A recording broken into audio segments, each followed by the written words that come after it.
Ayan ho, welcome po dito sa Kensiman's Haircut Barbershop upang maghatid tayo ulit ng panibagong hairstyle Binasama na po natin upang hindi agad sumabog yung kanyang kagwapuhan May ayos natin yung ating lining na gagawin Ayun. At atin ang guhitan. Marami naman po tayong option kung saan tayo mag-uumpisa Kapag magawa po ako ng ahit dito sa kanya sa gitna ako bumabase. Kasi binabalansi ko na lang yung tigabilang gilid po.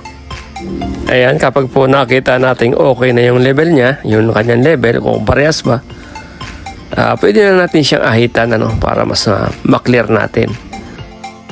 Pangkaraniwang tawag dito ng ating mga kliyente ay devil's cut Devil's cut. Hindi ko lang alam kung saan ang galing yung devil's cut Dito naman sa gilid, mababa lang yung blending na gagawin natin.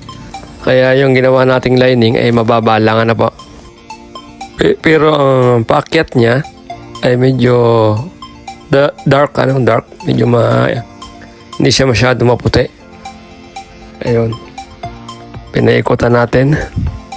Ganon din yan sa likod guys, mababa lang yung ginawa natin And then after nyan, gagamitin natin sa gilid, sa likod at sa paikot ay uno media. Yung uno media na guide natin yung ating gagamitin. Yan, siya na po yan, yung uno media natin. I-apply na natin yan ng medyo mataas. Ayan. Ang hagod niyan guys, laging paangat. Laging paangat para kapag tayo ay nag-overcome, ay hindi na tayo mahihirapan. Ayan. Pagkatapos niyan, yung number 1 guide naman po yung ating ginamit.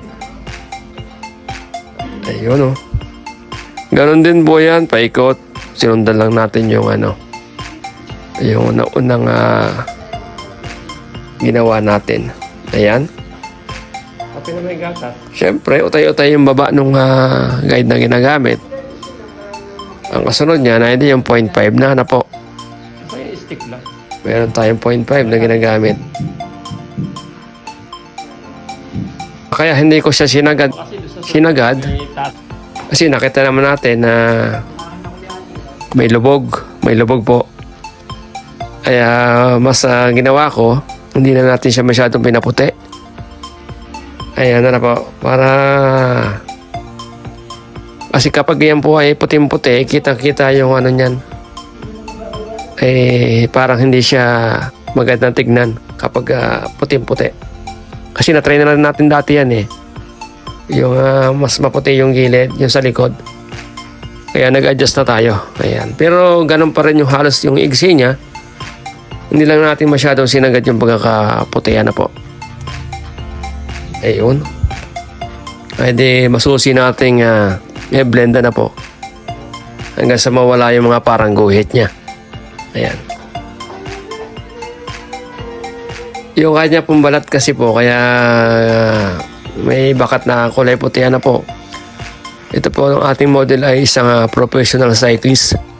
Ayan, madalas po siya sa arawan, kaya nakabakat pa yung kanyang helmet.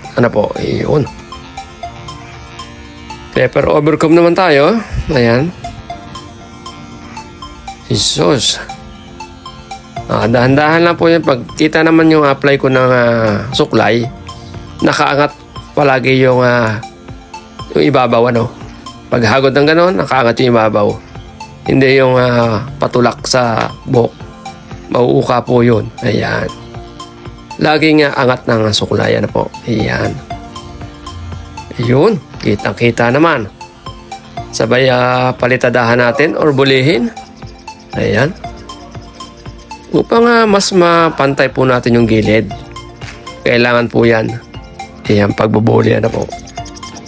Ayun. Bawas sa taas. Gumamit ako dito guys ng malaking suklay upang mas mapabilis yung trabaho natin Dahil yun naman po kanya ibabaw ay kabisado ko ng sukat or tansyada Ayun. Kaya alam na alam ko na po yung gagawin doon sa kanyang ibabaw. Ayun na guys, ang ating finished product. Ayun, thanks for watching guys.